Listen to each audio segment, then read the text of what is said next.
www.philhealth.gov.ph. Sagot dito ang check-up, health screening, laboratory, at mga gamot batay sa kondisyon ng pasyente. Para sa iba pang detalye, mag-post ng tanong sa official Facebook page ng PhilHealth. Para maiwasang lumala ang sakit, magpakonsulta ka na.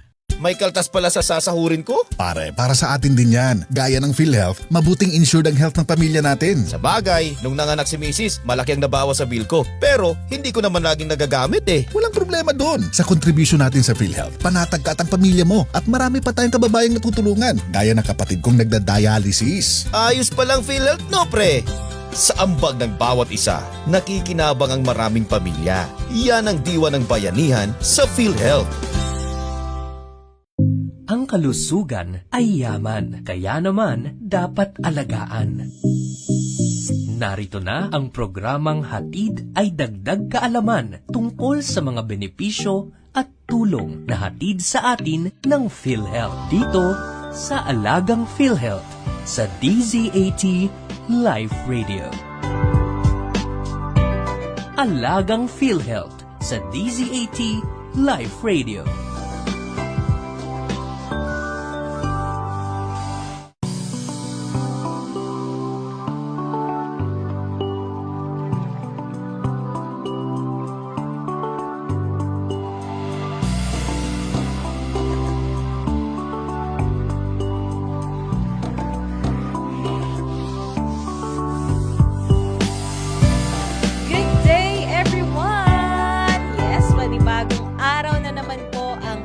Pagsasamahan at patuloy po na magbibigay sa inyo ng mga impormasyon na makabuluhan at syempre dito lang yan sa ating programang Alagang PhilHealth sa DZAT Live Radio. Kami po ang inyong makakasama, Miss Riza, and ang aking co-host sa hapong ito, Miss Rexy. Magandang hapon po. Ayan, magandang hapon po, Ma'am Risa. Magandang hapon po sa ating mga ka-live.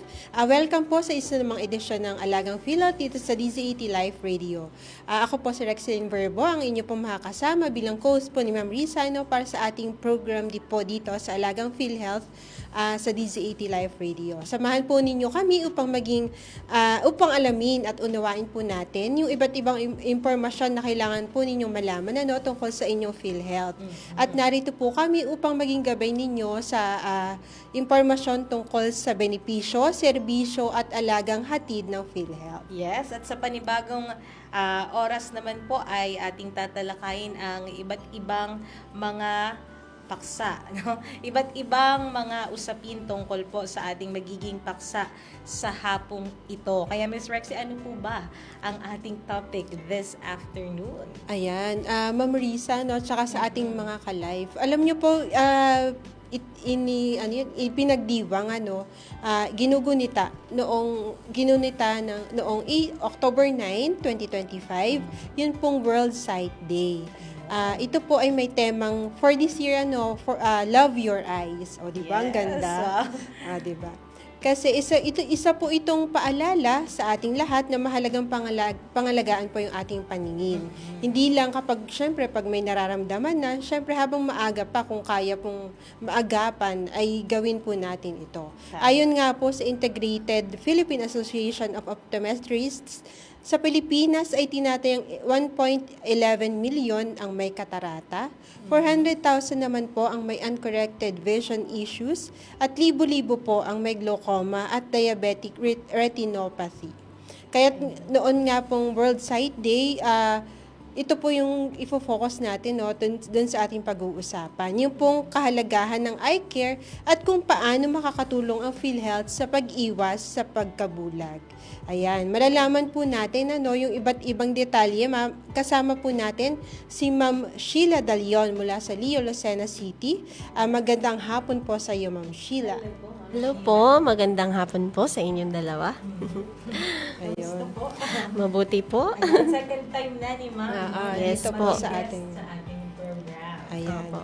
So before we proceed, Ma'am Sheila, dun sa ating discussion, syempre kahit second time mo na dito, Baka pwedeng magbigay ka ng konting background dun sa sa'yo, sarili mo, dun sa work mo, tsaka dun sa office ninyo po, Yes. na kinabibilangan ninyo. So, ako po si Sheila Marie Dalion.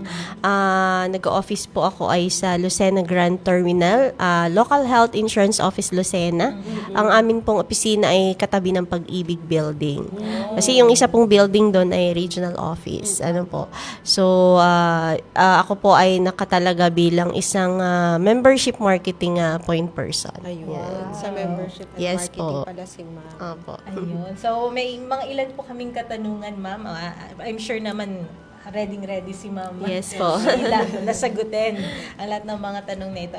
At meron din pong mga tanong mula po sa ating Facebook Live. Maya-maya ay babasahin po natin yan. So, based po doon sa ating topic na about sa paningin, ayun, meron pong unang tanong, bakit mahalaga ang regular na pagpapatingin sa mata? Yes po, talagang kailangan regular tayong magpatingin sa doktor ng ating mga mata kasi hindi po natin alam na may mga sintomas na po tayo na hindi natin nakikita. Ano po? So katulad po ng mga eye disease na mapapansin mo na lang kung kailan malala na, katulad ng glaucoma. So hindi naman natin alam o nakikita na may glaucoma na tayo. And then yung diabetic retinopathy na kung saan ng mga diabetic person po ang kalimitang nagkakaroon nito. Ano po? And then yung ating macular degeneration. Yung kalimitang nararamdaman nito ng mga taong 50 years old pataas. Ano po? So para sa kaalaman po ng listeners natin, yung macular, ito ay isang bahagi ng retina na kung saan responsable siya doon sa central vision. Ano po? Siya yung nagbibigay ng kulay, kumbaga dito makikita, nagbibigay sa paningin ng detalye at kulay sa ating kapaligiran, kumbaga. Yun po. Ayun. So, maging aware po tayo sa lahat ng mga ka-life natin, yung yung mga ganyang sakit po, Yes no? po. Ay dapat po talagang ipatingin natin agad sa doktor. Kasi meron po kaming kakilala na nagkaroon po siya ng problem sa mata. Kumbaga, natagalan po siguro bago na pa-check up, and then parang lumala na siya. Ayun. So, isang mahalagang bagay na kayo po ay mapaalalahanan ngayong Yes hapon po. ito na magpa-check up na po agad sa doktor. Pag medyo meron na po tayong nararamdaman sa ating mga mata, no, yung like ng parang lumalabo, ganyan. May mga signs po yan, di ba, ma'am? Yes po, Ayun. mga signs na dapat nating iatubili agad na ipatingin sa doktor. Yes. Ayun. Yun na nga po yung kasunod na tanong actually. No? Ayun. Ano po yung ating sintomas, karaniwang sintomas na may problema na tayo sa mata? Yes po. So, karaniwan nating nagiging problema ay yung pamumula ng mata. So, hindi natin pinapansin na yung ating mata namumula na. Akala natin, simpleng redness lang yan. Hindi natin alam, ito'y sanhina ng sun damage, or may infection ka, or may allergy. So, pag kinusot mo yan, baka lumala. So, kung nakita mo na ang iyong mata ay namumula na, ipa-check mo na siya sa doktor. Ano po. So, yun kasi yung isang sign na meron kang sa mata, may diferensya ka na sa mata. Ano po? Pero usual po, may mga mga nangyayari na parang normal lang po siya, di ba? Yung Yes, parang po. pag nangati yung mata mo, kakamutin mo, di ba? Tapos mamumula. Yes, parang po. may mga ganun pong cases eh. Opo. So, paano po ba nila malalaman? So, kasi pag nangati yan, hindi yan normal. Oh. Ibig sabihin, may itchiness na kasi. So, may allergy ka or may sun damage ka na kasi sa tindi ba naman ng sikat ng araw. So, mas mabuti, huwag nating ipagwalang bahala. Ipa-check na natin sa doktor. So, by the time na kumati po yung mata, as in yung sobrang kate, papacheck up na po agad. Yes po, at least maresetahan ka ng doktor ng anti-allergy or may ipapatak po dyan. Ano po. So, mabibigyan ka agad ng lunas. Okay. So, Yan. yun. Meron pa Ano, susunod si ma'am. Meron pa rin pong iba, medyo madami po talagang signs na ikaw ay merong diferensya na sa mata, ano po, or meron kang sintomas Yes na. po. So, yung panlalabo ng paningin natin or blurred vision kung tawagin, ano po. So, ito talaga, pag nakita nating malabo na yung paningin natin, ipa-check na natin sa doktor. Kasi hindi siya normal eh. Ang normal talaga, ayan, mababasa mo yung mga sulat kapag halimbawa sa jeep, mababasa mo yung mga signs. Pag hindi mo na siya mabasa, yun yung time na ipa-check mo na siya. Ayun. Di ba may nearsighted and farsighted, no? Yes po. Ayun. You mean po ba yung talaga, as in yung kahit malapit o malayo hindi makakita? Parang medyo blurry. Blurry yung kasi vision. siya. So, hindi pa rin talaga siya normal. Ayun, Opo, kailangan ipapacheck po natin siya. Yes. So, may isa pa po yung panlalabo ng mata sa gabi, yung tinatawag nating night blindness. Ayun, Night blindness. So, ito kasi maaaring dulot ito ng kakulungan sa vitamin A deficiency or may katarata. Kumbaga, o may cataract ka. Kaya naglalabo siya sa gabi. Ano po. So, yun po, hindi rin siya normal at kailangan din natin siyang ipatingin sa doktor. Oo. Di ba sa LTO, sa driving, parang may ganyan na may exemption kapag may ganyan kang symptoms or findings.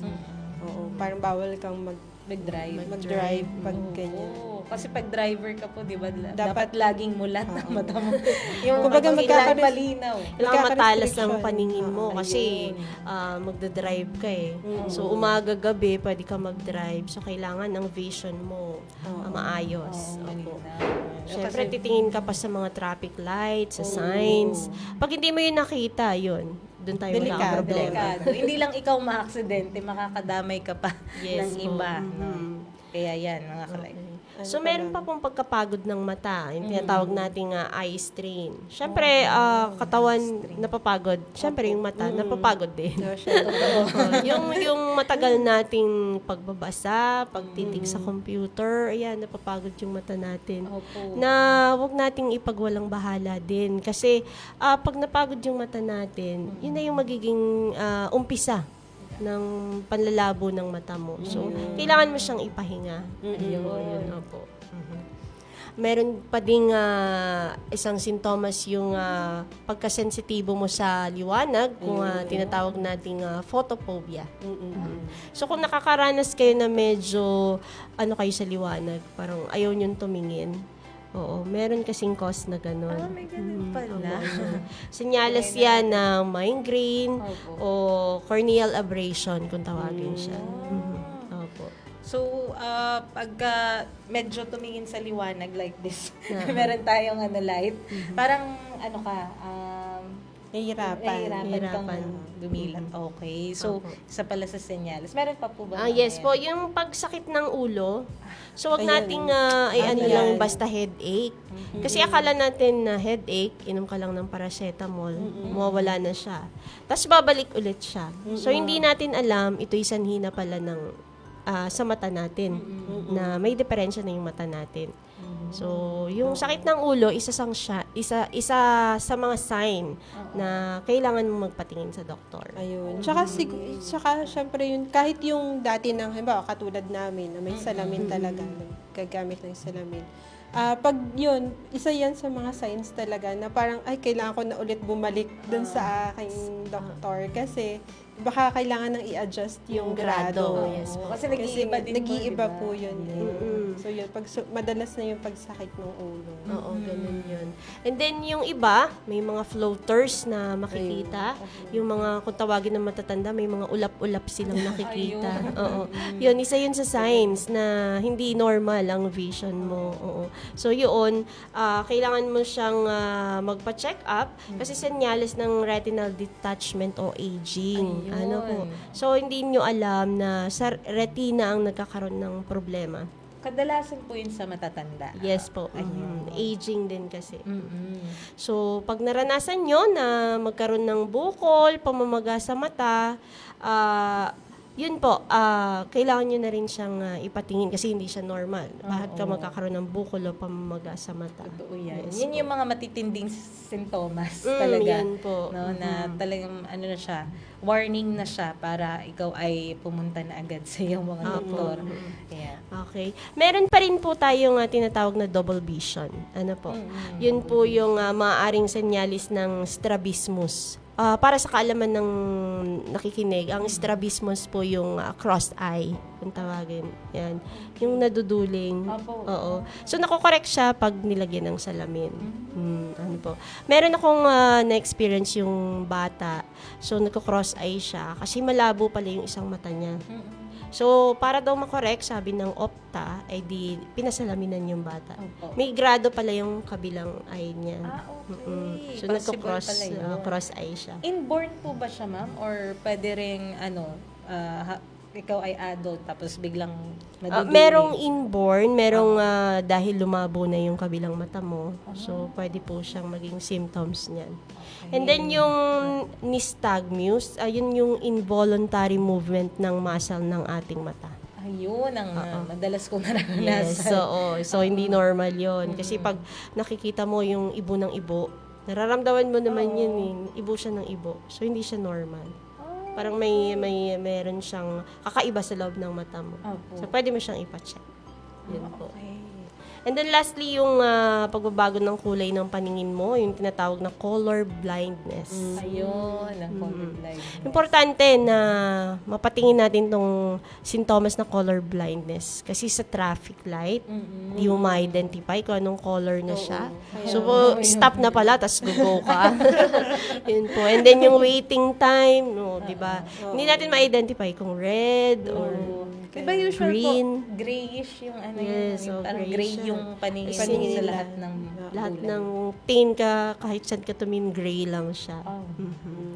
So, importante siya yung mga signs na gano'n. Ayun, oo. Lalo na yung mata natin talagang gamit na gamit yan no, sa Opo. buhay natin. Kaya dapat pangalagaan po natin. So, ang sunod po na tanong, ano po ang mga tips no, para sa malusog na mga mata at maliwanag na paningin? Yes po, magandang tanong yan. So, syempre, alagaan natin ang kalusugan natin, yung katawan natin, sa pamamagitan ng pagkain ng masusustansyang pagkain. Ayun. Lalo na yung mayaman sa vitamin A, and then yung mayaman sa omega-3 fatty acids. So, para sa kaalaman nyo, ang omega-3 fatty acids, yan yung vitamins na tumutulong para maprotektahan yung mata natin sa mga sakit. So, ang kalimitan sa omega-3, mga isda, Ayun, tuna, yan. Dapat mayaman sa omega-3. Ayan. At syempre, kapag po lalabas at ikaw ay nasa matinding sikat ng araw, kailangan protektahan natin ang mata natin. So magsuot tayong sombrero o shades para matakpan o yung liwanag ng araw ay medyo mabawasan. Ano po? Lalong-lalo na kapag nagtatrabaho ka sa isang pabrika o isang construction na halimbawa sa welding, 'di ba? Napakaliwanag po pag nagwe-welding. Ayun, kailangan ng protection nun kasi sa mata 'yun eh. Yung ginagamit natin sa mata. Pag kasi tumitig ka ng matagal dun sa wini-welding mo, pag paling mo sana, iba na yung tingin mo. Parang may kakaiba na. Para may ibang ilaw na sa Yes loob po. ng mata mo. Tapos, syempre, ipahinga natin yung ating mata. Importante yon, ipahinga natin yung mata. Gamitin natin yung rule na 20-20-20. Oh, ano po yun? So, yun po. Explain ko na. Yung 20-20-20, yung halimbawa, 20, kumbaga, aalis ka ng titig sa isang bagay or sa isang ginagawa mo. Halimbawa, nagko-computer ka, titingin ka muna sa iba na may layong 20 talampakan. On 20 seconds.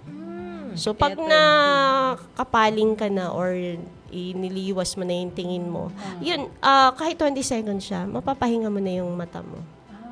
Okay. So, mas effective siya kasi, kumbaga, mababreak yung eye mo na nakatitig ka lang. Lalo na sa gadget. Yung mga kabataan natin ngayon, di ba? Yes. Yun. Totoo yan. So, kailangan mag-minimal use kayo ng gadget. Oo. Meron pa naman yung sobrang... Medyo guilty tayo Yung iba dyan. pa, nakatutok pa. Tatamaan tayo dyan. Yung meron pa naman po yung sobrang tutok po talaga. Lalo na pag may pinapanood na movie. Ganyan talaga, yung dire-diretso. Dire-diretso. Ayun. Kaya kahit nanonood po ng movie, pag may konting oras na pwedeng tumingin sa iba, yan, tumingin po tayo sa iba. Opo, medyo mag-break lang. May break.